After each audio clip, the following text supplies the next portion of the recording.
안녕하세요. 반갑습니다. 오늘 참 좋은 날입니다. 하나님께서 저와 여러분의 가정에 준비하신 은혜와 평강이 넘쳐나기를 예수님의 이름으로 축원합니다. 열왕기하 10장 28절로 36절까지 낭송합니다. 에후가 이와 같이 이스라엘 중에서 바알을 멸하였으나 So Jehu destroyed the Baal worship in Israel. 이스라엘에게 범죄하게 한 느바세 아들 여로보암의 죄, 곧 베델과 단에 있는 금송아지를 섬기는 죄에서는 떠나지 아니하였더라. However, he did not turn away from the sins of Jeroboam son of Nebat, which he had cursed Israel to commit, the worship of the golden calves at Bethel and Dan. 여호와께서 예후에게 이르시되 내가 나 보기에 정직한 일을 행하되 잘 행하여 내 마음에 있는 대로 아합의 집에 다 행하였은즉 내 자손이 이스라엘 왕위를 이어 사대를 지내리라 하시니라. The Lord said to Jehu, Because you have done well in accomplishing what is right in my eyes, and have done to house of Ahab all I had in mind to do, your descendants will stone the throne of Israel to the fourth generation. 그러나 에후가 전심으로 이스라엘 하나님 여호와의 율법을 지켜 행하지 아니하며 여로보암이 이스라엘에게 범하게 한 그 죄에서 떠나지 아니하였더라. Yeah, Jehu was not careful to keep the law of the Lord, the God of Israel, with all his heart. He did not turn away from the sins of Jeroboam, which he had cursed Israel to commit. 이때 여호와께서 이스라엘에게 땅을 잘라내기 시작하시며 하사엘이 이스라엘의 모든 영토에서 공격하되 In those days the Lord began to reduce the size of Israel. Hazer overpowered the Israelites throughout their territory. 요단 동쪽 길앗 온 땅 곧 갓 사람과 루벤 사람과 므낫세 사람의 땅 아르는 골짜기에 있는 아로엘부터 길앗과 바산까지 하였더라. East of the Jordan and all the land of Gilead, the region of Gad, Reuben, and Manasseh, from Arava by the Aaron girls through Gilead to Basan. 제후의 남은 사적과 행한 모든 일과 업적은 이스라엘 왕 역대지락에 기록되지 아니하였느냐. As for the other events of Jehu's reign, all his death and all his achievement, are they not written in the book of annals of the kings of Israel? 에후가 그의 조상들과 함께 잠에 사마리아에 장사되고 그의 아들 여호아스가 그를 대신하여 왕이 되니라. Jehu rested with his fathers and was buried in Samaria, and Jehoahaz his son succeeded him as king. 예후가 사마리아에서 이스라엘을 다스린 횟수는 28회이더라. The time that Jehu reigned over Israel in Samaria was 28 years. 열왕기하 10장 28절로 36절까지였습니다. Second Kings chapter 10 verses 28 through 36. Thank you. 안녕하세요. 반갑습니다. 오늘 참 좋은 날입니다. 하나님께서 저와 여러분의 가정에 준비하신 은혜와 평강이 넘쳐나기를 예수님의 이름으로 축원합니다. 열왕기하 10장 28절로 36절에 있는 말씀을 중심으로 에후의 삶을 통한 타산지석이란 제목으로 말씀을 나누고자 원합니다. 하나님은 우리를 사랑하십니다. 그리고 우리를 불러주십니다. 그리고 아울러 우리에게 사명을 맡기십니다. 한 해를 돌이켜보면서 저와 여러분에게 하나님은 어떠한 부르심, 소명을 주셨으며 어떠한 사명을 맡기셨다고 여러분 평가하십니까? 우리는 이제 22년도를 보내고 23년도를 맞이하는 시점에 이르렀습니다. 드디어 하나님은 또한 저와 여러분이 살아있다고 하는 많은 사람들에게 기회를 주시면서 너는 어떠한 소명과 사명을 감당했느냐라고 물었을 때 하나님은 무엇을 많이 남겼고 어떠한 실적을 얻었는지에 대해서 단순하게 객관적으로 기록하고 있지만 그보다 더 큰 평가를 하고 있는 것이 하나님을 온전히 섬겼느냐라는 것이었습니다. 하나님은 자신이 부른 자신의 백성들 가운데 사명자로 세우신 자들에게 요구하는 사명, 선언문이라고 할까요? 서약서라고 할까요? 그것은 한 가지였습니다. 내가 여호와의 말씀을 지켜 온전히 하나님을 마음으로 찾았느냐라는 것이었습니다. 그러니까 실수하고 넘어지는 것은 하나님은 병가지 상사로 우리를 용서하시고 이해하신다는 것입니다. 넘어지고 주저앉고 포기하고 자빠지는 모습들, 이런 표현들은 우리가 너무 힘들고 어려운 과정을 겪는다는 사실을 하나님도 인정합니다. 그런데 그 와중 속에서 과연 여호와의 말씀을 지키려고 노력했느냐라는 것이었습니다. 두 번째는 그 와중 속에서 온전한 마음으로 여호와를 찾았느냐라는 이것을 하나님은 요구하신다는 것입니다. 그러니까 우리가 하나님 앞에 하나님은 이런 걸 좋아하실 거야. 하나님의 이러이러한 모습 가운데 나를 기쁘시게 받을 거야 라고 우리는 우리 나름대로 목록을 정해놓고 그와 같은 일을 합니다. 예를 들면 성지순례를 한다든지 남을 돕는다든지, 그렇죠? 이런 모습들, 또 많이 지식을 쌓아서 다른 사람에게 유익하게 하면 하나님이 도움이 되지 않을까? 성공하면 하나님이 도와주시지 않을까? 맞습니다. 도덕적으로, 종교적으로 성지순례를 통해서 돈을 많이 벌고 착한 일을 많이 하고 이러한 일들을 통해서 과연 우리는 하나님 앞에 좋은 평가를 받을 수 있을까요? 라는 것이었습니다. 그런데 이러한 평가보다도 더 우선하는 하나의 목적형을 바라보면 그것은 여호와의 말씀을 지켰느냐, 그리고 마음으로 여호와를 온전히 찾았느냐라는 기준을 정해놓고 있습니다. 그러면 여호와의 말씀을 지킨다는 것과 여호와를 마음으로 찾았다는 그런 목표를 어떻게 설정해야 될까요? 기본적으로 성경은 이렇게 말합니다. 삼가 여호와의 말씀을 지켜라. 그리고 그 말씀을 지킨다고 하는 것은 단지 의무적 상황에서 의무적인 행위로서만 지켜지는 것이 아니라 진정 사랑하는 마음으로, 즉 마음이라는 말은 사랑이라는 사실입니다. 하나님을 사랑하는 마음으로 과연 여호와를 찾았느냐는 것입니다. 때로 그 사랑을 찾기 위해서 우리는 넘어지기도 합니다. 주저앉기도 합니다. 뒹굴기도 합니다. 낙심 속에 좌절과 낭망에 빠지기도 합니다. 과연 나는 주님을 사랑하고 있는가? 라고 질문을 던져보면서 하나님은 과연 나의 이런 모습을 지켜는 보고 있는가? 라고 하면서 우리는 헷갈릴 때가 참 많이 있습니다. 그런데 하나님은 여전히 저와 여러분을 지켜보시고 있다는 사실을 오늘 성경 본문은 에후를 통해서 보여주는 것입니다. 하나님께서는 에후에게 소명을 주셨을 뿐만 아니라 북이스라엘 오므리 왕가를 멸하라고 하는 사명을 주셨습니다. 그리고 새로운 나라를 만들어서 새로운 비전을 펼쳐 가보라고 하나님은 사명을 맡기셨습니다. 우리는 종전까지 바로 에후가 오므리 왕과 아합 왕가를 어떻게 멸하였는지 세부적으로 긴 시간 함께 나누었습니다. 그렇다 보면 오늘 본문은 이렇게 시작합니다. 에후가 이와 같이 이스라엘 중에서 바알을 멸하였으나 완벽하게 온전히 멸하였다는 사실입니다. 하나님이 이에 대해서 굉장히 멋있게 칭찬하고 있습니다. 나의 눈앞에서 내가 내 마음에 원하는 대로 누가 내 마음을 시원하게 할 자가 있겠는가 라고 하나님은 시편에서 얘기하는 것처럼 진정 에후는 하나님을 속 시원하게 해드렸던 왕이었고 일꾼이었습니다. 사명자였습니다. 그래서 이제 완벽하게 멸했다고 표현하고 있습니다. 그런데 문제가 있습니다. 무슨 문제일까요?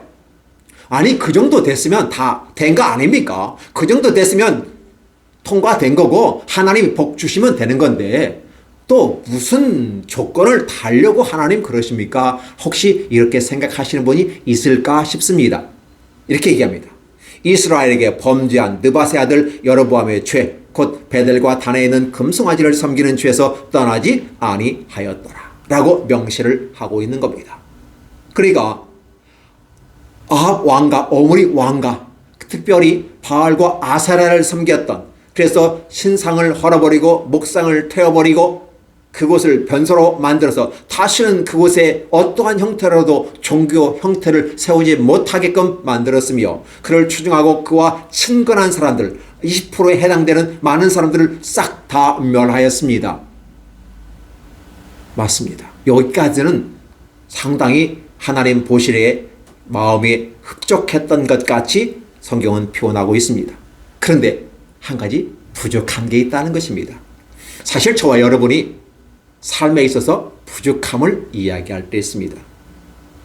우리는 통틀어서 이것은 잘했는데 이것은 못했다라고 평가를 할 수 있습니다. 이런 장점이 있고 이런 단점이 있다고 말할 수 있습니다. 그러면 지금 에호는 여태껏 이런 장점과 이런 사명을 잘 감당했다고 하는 부분입니다. 그런데 뒤 부분은 안 됐다는 부분이거든요. 그러면 이 모습을 두 가지로 나누어 보면 어떨까요? 바로 에호의 전반기 삶, 즉 아합과 오므리 왕가를 멸하고 바알과 아사라를 추종했던 악한 자들 20%를 다 제거했던 에후, 그는 하나님 앞에 칭찬받기에 합당하였고 그런 말미암아 하나님의 복을 받는데 4대까지 이르게 했다라고 하는 것입니다. 왜 하필 4대까지 했을까요? 분명히 성경은 그의 자손에게 1000대까지 복을 주신다고 했는데 왜 4대까지만 제한시켰을까? 여러분 궁금하지 않습니까? 분명히 하나님은 당신의 말씀을 따라가고 그 말씀을 마음으로 추종하고 말씀으로 사랑하여 하나님을 찾는 자에게는 1000대까지 그 자손 만대의 복을 주시겠다고 약속을 하셨는데 왜 에후에게는 4대로 멈출까요? 바로 그 원인을 오늘 찾고자 원하는 것입니다. 이스라엘에게 범죄한 느밧의 아들 여로보암의 죄, 베델과 단에 있는 금송아지를 섬기는 죄에서 떠나지 아니하였다라는 것입니다. 달리 말하면 이것이 바로 여로보암의 3대 정책입니다. 앞서서 이미 말씀드린 바가 있습니다. 다시 한번 언급하겠습니다. 여로보암의 3대 정책인 무엇이겠습니까? 나라가 분단된 국가로 성립되면서 여전히 종교는 하나로 뭉쳐져 있던 것입니다. 즉 신앙과 종교가 하나로 있었기 때문에 어떤 절기 때마다 이스라엘은 3대 절기가 있는데 그 3대 절기 때마다 북이스라엘에 있는 사람들이 다 남유다로 가서 예루살렘에서 제사를 드리게 되는 것입니다. 이게 하나님의 방식이었어요. 나라는 분단되었어요. 분단됐으면 독자적인 어떤 체제를 이루어 가야 하지 않을까요? 그러다 보니까 여로보암이 나라를 시작하면서 처음에 한두 번은 괜찮은 것 같은데 나중에 가면 갈수록 북이스라엘 사람들이 남유다로 가거나 만약에 가서 오지 않는다면 그리고 그들이 하나님 앞에 예물을 드리고 모든 것을 해서 남유다 예루살렘에 헌금을 한다고 하는 이 사실을 보면서 국가의 재정이 그쪽으로 흘러가게 되는 모습을 보면서 한 나라 통치로서 불안한 마음을 가지게 되는 것입니다. 그러다 보니까 여로보암이 남유다와 국경지대를 성을 세우고 통로를 차단해버렸습니다. 그러면 우리는 어떻게 하나님을 섬길 것인가라는 대안을 제시하시오 이런 말이 나올 것이 분명하기 때문에 여로보암은 남쪽 지방에는 베델, 위쪽은 단이란 두 곳의 성전을 만들어 놓고 그곳에 금송아지를 만들어 놓았습니다. 그래서 예루살렘 대신 베델과 단이란 말씀입니다. 사실 베델이란 단어는 하나님의 집으로서 좋은 것입니다. 그런데 여로보암 시대는 바로 이 베델을 벳아웬으로 만들어 버리는 것입니다. 즉 하나님의 집을 우상의 집으로 만들어 버리는 것입니다. 이 사건이 발생합니다. 예루살렘 대신 베델과 단, 그리고 여호와 하나님을 추종하고 마음으로 찾아가야 될 그들이 이제 모세 시대에 모세가 나타나지 않아 불안에 떨 때 시내산에 올라가서 언약궤를 받아올 때 모세가 40일이 지났는데도 그 험한 산에서 살아있으려는 만무하다라고 하며 그들은 애굽에서 나올 때 가져온 금을 다 녹여서 금송아지를 만들었습니다. 그리고 말합니다. 이것이 너희를 애굽에서 이끌어내는 신이라고 나단과 아비람과 요온을 중심으로 한 불신앙의 세력들, 저들이 드디어 이스라엘 사람들을 선동하기 시작하게 되는 것입니다. 그래서 만들었던 것이 바로 금송아지입니다. 근데 과연 이것이 하나님 마음에 합했는지는 여러분들이 쉽게 영화를 보면 알 수 있고 성경을 통해서 알 수 있을 것입니다. 나단과 아비람과 연 고라 자손은 땅이 갈라져서 다 그들은 죽었다는 사실을 기억하십니까? 그렇다 보면 하나님은 금송아지를 원치 아니하는데 역사의 현장을 그대로 가져가 불신앙의 모습을 가져옵니다. 여호와 대신 금송아지 가졌던 전통적인 방식을 그대로 여로보암이 받아들이면서 금송아지 신앙을 만들었던 것입니다. 바로 이 신앙에서 떠나지 아니하였다고 말합니다. 또한 그들은 7월 15일 대속죄일의 절기입니다. 이 대속죄일의 절기는 앞으로 메시아가 와서 우리에게 십자가에 못 박혀 죽으시고 살아나시는 위대한 대제사장으로서 행해야 될 그 대속죄일입니다.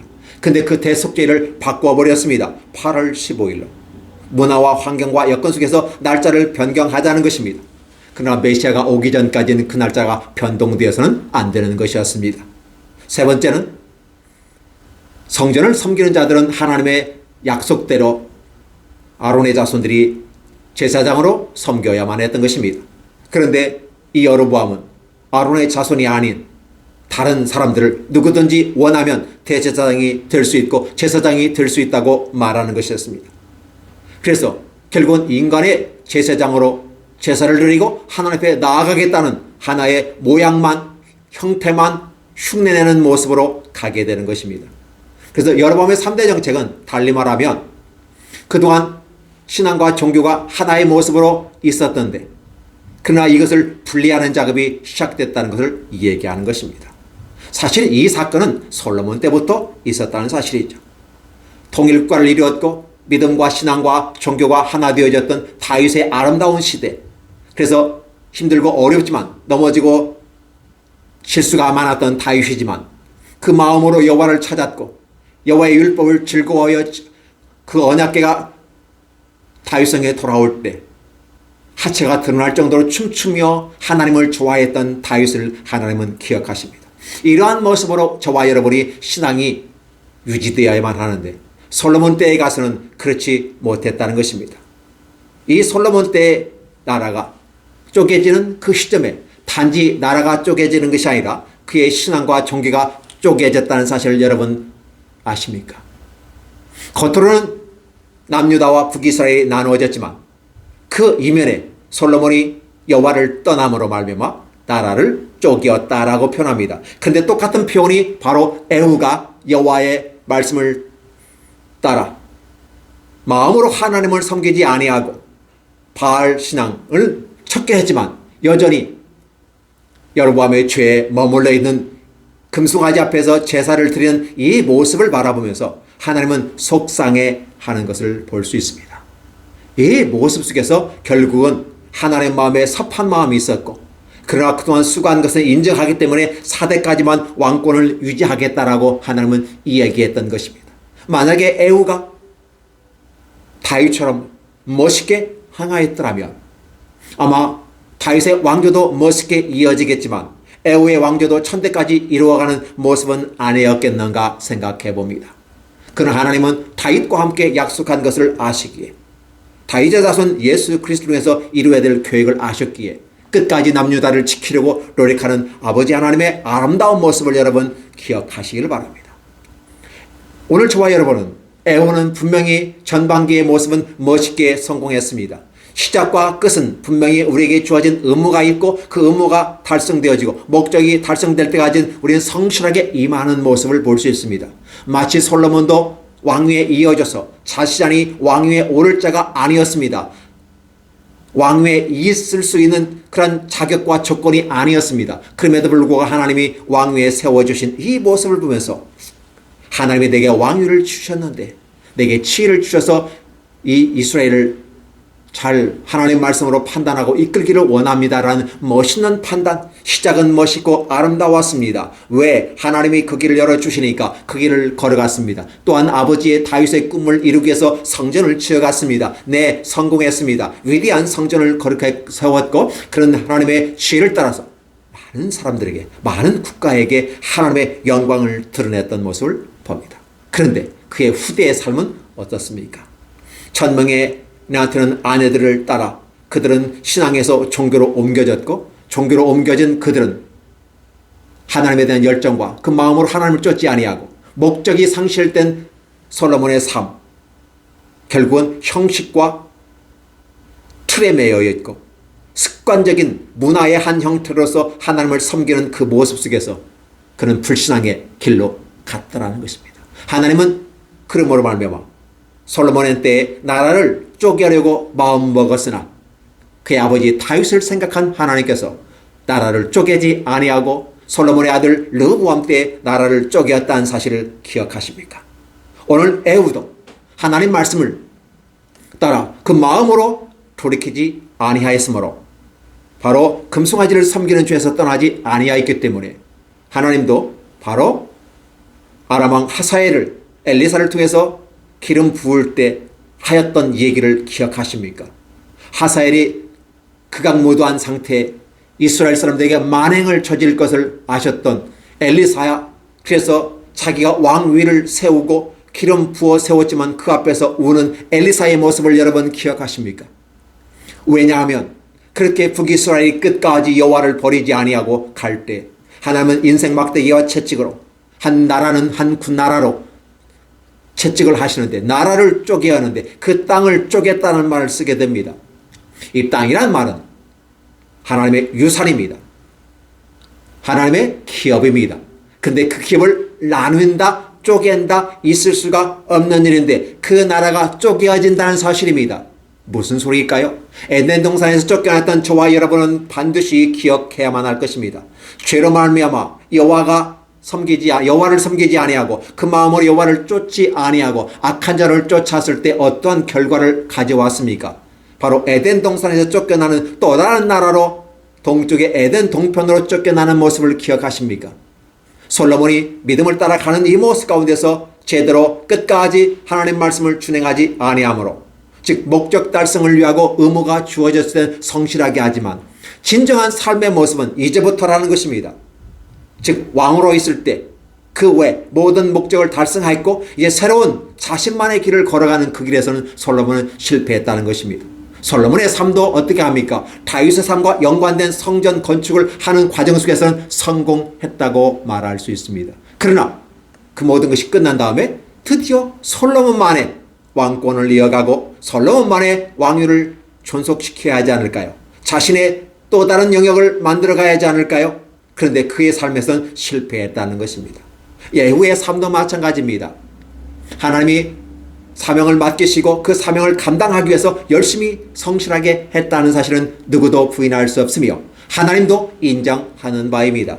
그러나 왕으로서는 실패했다는 내용인 것입니다. 이 말이 무슨 말일까요? 2020년 한 해를 보내면서 우리는 새로운 한 해가 되어지면 경각심을 가지고 하지 말라는 계획도 세웁니다. 작심삼일이라는 것 뻔히 알면서도 계획을 세워보고 기도 제목을 만들어보고 하나님 앞에 이렇게 내가 섬기겠습니다 라고 이 모양 저 모양 만들어서 하나님 앞에 성실하게 해보겠다고 작정하며 서원하기까지 합니다. 금식기도까지 합니다. 예, 가상하기도 합니다. 하나님 보기에 예쁘고 좋을 겁니다. 근데 하나님은 그 뒤를 보는 것입니다. 앞에서는 그렇게 보이는데 뒤에서는 과연 끝까지 그 일을 감당할 수 있는 힘이 있겠느냐는 것입니다. 당신의 마음속에, 저와 여러분의 마음속에 그러한 힘이 있습니까? 그런 내적인 파워와 능력이 있습니까? 라고 하나님은 얘기하는 것입니다. 에후가 역사적 사명을 감당은 했지만 자신이 왕위에 올랐을 때 자신만의 왕권을 가지고 28년 동안 사마리아에서 다스리면서 과연 제대로의 삶을 살아갔을까? 드디어 하나님의 역사 가운데 밀어붙이는 그 속에서 우리는 순종하고 따라갔지만 그러나 자신이 주어지는 자신의 삶을 어떻게 영위할 것인가에 대해서는 에후는 실패했다는 것입니다. 2023년도를 저와 여러분에게 하나님은 기회를 다시 한번 주시는데 여태껏 지금까지 지나온 모든 삶의 모습은 이제 삶의 뒤안길로 우리는 다 보내고 역사라고 하는 부분 속에서 과거의 책에 집어넣어야만 할 것입니다. 그러나 이 새롭게 펼쳐지는 23년도의 새로운 세계는 어떻게 펼쳐갈 것인가? 비로소 우리의 장이 시작됩니다. 비로소 우리의 삶이 시작합니다. 어떠한 삶일까요? 하나님의 말씀을 지키는 것입니다. 그런데 그게 의무로 지키는 게 아니라 지켜야 된다고 하는 의무 속에서 마지못해서 어쩔 수 없어서 그러다 보니까 술수와 겉모술을 쓰고 앞의 모습과 뒤의 모습이 다른 모습으로 겉과 속이 다른 모습으로 나아가는 모습으로 우리의 삶이 바뀌지는 않습니까? 저는 이것을 종교라고 말씀을 드린 바가 있습니다. 여러분도 그렇게 그 길을 감으로 종교에 빠졌게 됐고 그 모습 속에 있습니다. 에후조차도 그 모습에 있었다는 것입니다. 에후가 수많은 개혁을 하고 오므리와 아합의 왕가를 부수고 20%의 악한 자들을 다 멸하였던 이런 아름다운 선한 모습, 이 모습이 이제는 누구에게 있어야 될까요? 저와 여러분에게 우리들의 마음속에 있다는 사실입니다. 아합과 오므리, 이세벨이 행하였던 모든 악한 것들이 우리들의 마음속에도 있다는 사실입니다. 그렇다면 이제 비유적으로 말합니다. 우리는 영적이라는 말을 많이 씁니다. 교회에서 말입니다. 이것은 기본적인 거고 영적으로라야 이렇게 표현을 쓸 때 이 영적이라는 단어가 영적이라는 단어를 쓰니까 마치 신령하고 어떤 것처럼 얘기하는 사람들이 많이 있어요. 그것은 아닙니다. 진짜 하나님이 영적으로 어떤 모습을 보여주는데 실제적으로 이걸 우리가 비유적으로라는 말을 쓰면 어떨까요? 그러면 더 실감나지 않을까요? 마치 자신도 모르는 걸 영적이라는 단어를 가지고 권위를 거기다 붙이면서 자기가 말하는 것이 마치 능력이 있는 것처럼 이야기하는 그러한 일부 사람도 있다는 사실이에요. 영적이라는 말은 비유적으로 보는 것입니다. 즉, 이 땅의 삶의 모습 가운데서 하나님의 나라를 얘기할 때 비유적으로 말하는 걸 우리는 영적이라는 말을 쓰게 되는데 너무나도 많이 영적을 강조하다 보니까 실제 이 땅의 삶은 주장하지 않고 이 땅에서는 악한 것으로 말하는 그런 성경을 잘못 이해하는 사람들이 많이 있습니다. 그 사람을 쫓아가는 사람들은 바로 어떻게 할까요? 자기의 영광과 자기의 능력에 도취되어지고 마치 자신만이 하나님의 사람으로 자신만이 능력을 받고 자신만이 새로운 길을 만들어가고 자신만이 길을 열어나가는 이런 사람들은 착각 속에 빠지게 되고 그 착각 속에 있는 사람들은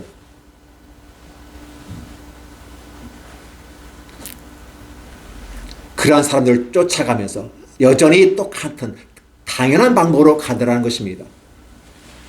저는 에후가 이렇게 심판을 받게 되고 그의 나라가 쪼개어지는 모습을 봅니다. 물론 에후는 죽음에서 자기 조상들의 묘실에 묘장되었고 4대가 왕위에 이어져 간다는 놀라운 축복은 받았지만 과연 에후가 천국에 갔느냐 안 갔느냐 우리는 그렇게 묻고 싶지는 않습니다.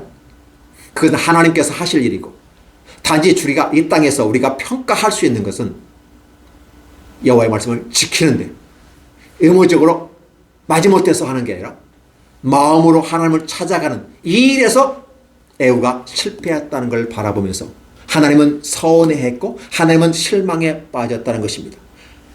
다른 선한 왕들 중에 에후가 들어가지는 않습니다. 선한 왕의 분류에는 들어가지 않습니다. 이 모습을 우리가 생각해 본다면 다시 한번 저와 여러분의 삶을 생각해 보이지 않을까요?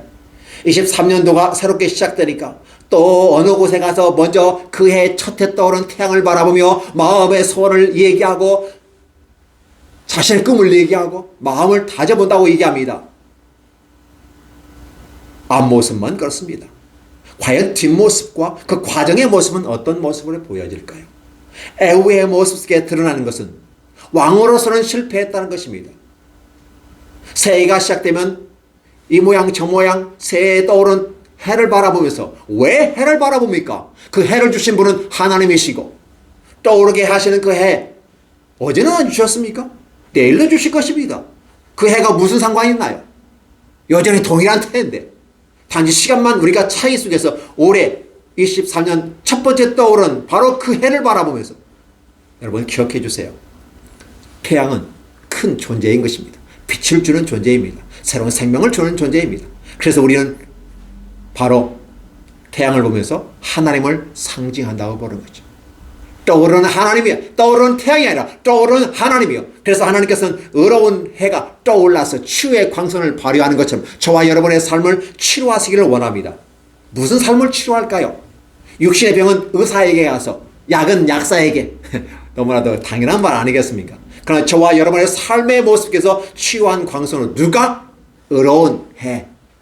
바로 예수 그리스도 그분이 치료하실 것입니다. 따라서 저와 여러분들은 떠오른 해를 향해서 쫓아가는 그런 삶의 모습이 아니라 하나님께 와서 예배하며 시작과 끝의 하나님 기독교라고 하는 이 부분 속에서 역사가는 시작의 하나님과 마지막에 알파와 오메가의 하나님입니다. 이 말은 무슨 말일까요? 시작도 하나님이고 끝도 하나님이라는 것입니다. 나중에 이 시작과 끝이 하나가 되는 때가 옵니다. 그게 어떤 시대일까요? 하나님의 마지막 다 엎어버린 시대입니다. 새로운 하나님의 나라, 그 세계로 저와 여러분을 이끌어갈 것입니다. 신령한 몸, 썩지 아니할 몸, 하나님을 신뢰하고 하나님을 앙망하며 마음으로 찾아가는 사람들에게 하나님은 양의 자리에 섰던 사람들, 신앙을 따라 하나님을 섬겼던 사람들, 다윗과 그 길에 섰던 사람들, 그 사람들을 하나님은 이끌어 간다는 사실을 기억하셨으면 좋겠습니다. 새해가 밝았습니다. 이 새해가 밝았는데 왜 에후의 이러한 삶의 모습을 오늘 본문으로 잡았을까요? 물론 시리즈 설교로서 이어져가는 본문이기도 하지만 이 본문을 통해서 하나님은 저와 여러분에게 하나님 말씀을 비춰준다면, 특히 이 본문을 통해서 새해가 저와 여러분에게 주어진다면 이 모습 속에서 어떻게 타산지석을 삼아야 할 것인가라는 것이었습니다. 누구든지 시작은 잘합니다. 누구든지 계획 세웁니다. 네, 잘합니다. 작심 3일 실패하면 그 다음 3일째 되는 날 또 계획 세우면 됩니다. 그래서 1년 동안 계획 세우다 갑니다. 언제 계획 세우다가 세월 허송세월 보낼까요? 하나님은 저와 여러분에게 좋은 대학 갔니? 돈 많이 벌었니? 좋은 아파트 샀니? 좋은 자동차 물어봤어? 성공했어? 회장 해봤어? 대통령 해봤어? 이거 해봤어? 하나님 그걸 묻지 않습니다. 오직 하나님이 묻는 것은 여호와의 말씀을 지켜내야. 근데 마지못해 억지로 지키는 종교 생활이 아니라 진정 기쁨과 즐거움으로 사랑함으로 하나님을 찾아가는 모습. 그래서 넘어지고 자빠지고 힘들고 울면서라도 하나님 붙잡고 나아가려 그 모습 가운데 갈 때 하나님은 예쁘게 보시고 귀엽게 보십니다. 아가스에서는 그렇게 표현합니다. 내가 비록 검을지라도 하나님은 나를 사랑한다는 것입니다. 태양에 그을리고 새카맣게 탔습니다. 그럼에도 불구하고 나의 사랑하는 자에 대한 표현은 너무 간절한 모습 아닐까요? 태양빛에 걸리고 노동에 지치고 사회, 삶, 인간의 삶, 사회성이 힘가운 그런 모습 가운데 지쳐버린 저와 여러분들 22년 동안 그렇게 사셨습니다. 23년 동안 어떻게 살아가야 될까요?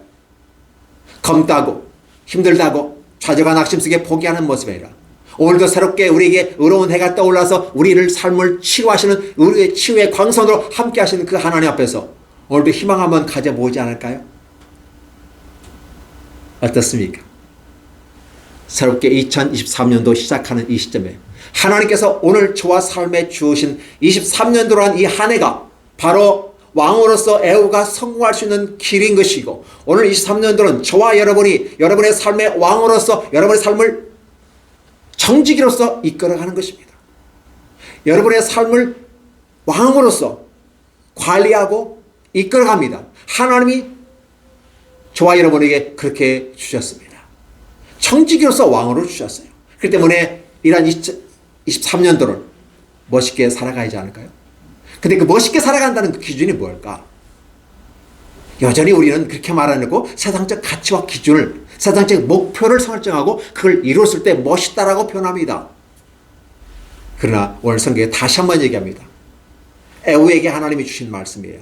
그러면 그 애우에게 준 말씀은 저와 여러분에게도 주시는데 그게 바로 타산지석이라고 하는 것입니다. 그렇죠? 타산지석이 무엇일까요? 앞에 나무에 있는 남의 산의 타산이에요. 거기에 있는 돌멩이에요. 나와 무슨 상관이 있어? 2000년 전에 기록되어졌고 4000년 전의 내용들이 있는 성경, 골동품과 같은 이 내용이 현대를 살아가는 과학 문명이 발달하고 초첨단 시대에 살아가는 우리에게 무슨 말씀에 무슨 의미가 있겠나고 따지는 사람이 있어요. 그러나 남의 산에 있는 허접한 것처럼 느껴지지만, 실패한 것처럼 느껴지고 책망받고 버려지는 것 같지만, 남의 산에 있는 그 돌멩이 하나도 나에게 유익하다면, 나에게 교훈을 주고 나의 삶에 희망이 되고 나의 방향이 되어진다면 좋지 않을까요? 그래서 타산지석이란 사자성어를 통해서 우리는 새롭게 2023년도를 시작해봅니다. 그래서 우리 삶의 기준을 그렇게 잡으십시오. 아파트가 있어? 집이 있어? 직장이 있어? 결혼했어? 아이가 있어? 대학에 있어? 성공했어? 예, 이런 모습보다는 하나님 말씀을 지켰니? 마지못해서 억지로 종교적으로 지킨 게 아니라 자발적으로 순종하는 마음으로, 기쁨으로, 그 마음으로 하나님을 찾아가는 그 모습을 하나님은 우리에게 요구하신다는 것입니다. 이거 하나입니다. 다윗이 그렇게 살아갔어요. 다윗을 바라보세요. 다윗 남의 아내 빼앗은 사람이에요. 자기 일을 위해서 목숨 버리고 죽어가는 그 우리아 장군을 죽인 사람이에요. 죽이게끔 만드는 거예요. 전장에서 적을 통해서. 그것도 그 아내를 빼앗았어요. 자기의 명예를 드러내기 위해서 숫자를 신은 하지 말라는 짓을 골라서 했어요. 예, 다윗도 실패한 인생이었습니다. 근데 다윗은요, 하나님 앞에서 매달리고 하나님 앞에서 부족하다는 사실을 알고 자기 눈에서 떨어지는 그 눈물을 취해병에 담아서 나의 연약하고 부족함을 고백하는 모습, 그리고 그 앞에 나오면서 마음으로 주님을 사랑하면서. 모세가 어떻게 했을까요? 바로의 궁전에서 왕자로 있는 것보다 하나님의 성전에서, 하나님의 텐트에서 하루라도 사는 것을 더 원했다는 표현을 쓰는 것 아닐까요? 여호와의 언약궤가 블레셋에 빼앗겼다가 다시 돌아오는 그 시점에서 춤추며 즐거워하는 그 모습을, 그의 아내 사울의 딸이 비난하는 그 모습을 통해서 다윗이 고백하는 겁니다. 여호와의 언약궤가 순전히 다윗성에 들어오고 이는 내 안에 들어오게 되고 이스라엘에게 돌아오는 이 모습을 통해서, 하나님이 돌아오는 이 모습을 통해서 앞으로 메시아가 이 땅에 오셔서 저와 여러분에게 찾아오시고 성탄절 때 예수께서 오셨던 것처럼 제2의 다시 오실 메시아 그리스도 주께서 다시 오실 것입니다 라고 하는 이 메시지가 저와 여러분에게 오는 그 모습을 기쁨으로 받아들이는 것입니다. 언약궤로 간 하나의 도구가 여호와의 전에 들어오는 이 모습, 바로 저와 여러분의 마음속에 들어오는 것이고 우리 교회에 들어오게 되는 것이고 이 대한민국에 들어오게 되는 것입니다. 그리고 우리는 행복할 수 있습니다. 2023년도 자, 어떻게 지내야 될까? 요람 법석 떠들면서 새롭게 무언가 하는 것처럼 하는 것이 아니라 마음으로 여호와를 찾으십시오. 그래서 성구영신 예배에 저와 여러분이 함께 동참하는 것입니다. 그리고 새로운 해 주님과 함께 시작하고 또 새로운 해가 이제는 지나가는 해로서 그 맞이하는 그 순간에도 하나님 앞에서 서게 되고 그 앞에서 우리는 결산해야만이 진정한 평가, 아름다운 평가가 아닐까요? 맞습니다. 그래서 애후의 삶을 통한 타산지석을 통해서 저와 여러분이 2023년도 멋있는 한 해가 되기를 원하고, 남해의 산에 있는 그 돌멩이 하나라도 나를 가꾸고 나를 객관화시키면서 여호와 하나님 말씀 앞에 서게 되고 사람들 앞에 서서 더 객관화시켜 나가는 모습 가운데 오만하지 아니하고 겸손하고 순종하고 죄인의 길에 서지 아니하고 의인의 길에 서서 하나님을 따라가는 아름다운 모습은 어떨까요? 저는 그렇게 가기를 원합니다. 소망합니다. 함께 가십시다. 내 아버지지. 기도하겠습니다. 하나님 아버지 감사합니다. 우리를 사랑하셔서 끝까지 인도하시는 우리 하나님의 놀라운 사랑 감사드립니다. 또 2021년도 한 해가 지나가면서 정말 어렵고 힘든 일이 많았고 또 슬픈 일도 있었지만, 그러나 새롭게 우리에게 기회 주시는 하나님 앞에서 우리는 좌절과 낙심에 절망에 빠지는 것이 아니라 새롭게 희망을 가지고 나아갈 것이로되, 온전히 하나님을 사랑하되 억지로 마지못해서 정기적으로 주님을 섬기는 그러한 모습이 아니라 진정 우리의 마음을 다하고 우리의 생각을 다하고 뜻을 다하여 우리 하나님을 마음으로 찾아 나가는 아름다운 삶이 2023년도가 될 수 있도록 축복하시고, 오늘 이 말씀을 듣는 모든 자들이 다 이 축복에 함께 동참하게 하시고 하나님의 한량없는 준비된 복으로 2023년도를 복 주시옵소서. 감사합니다. 예수님 여러분 축복하며 기도하옵나이다.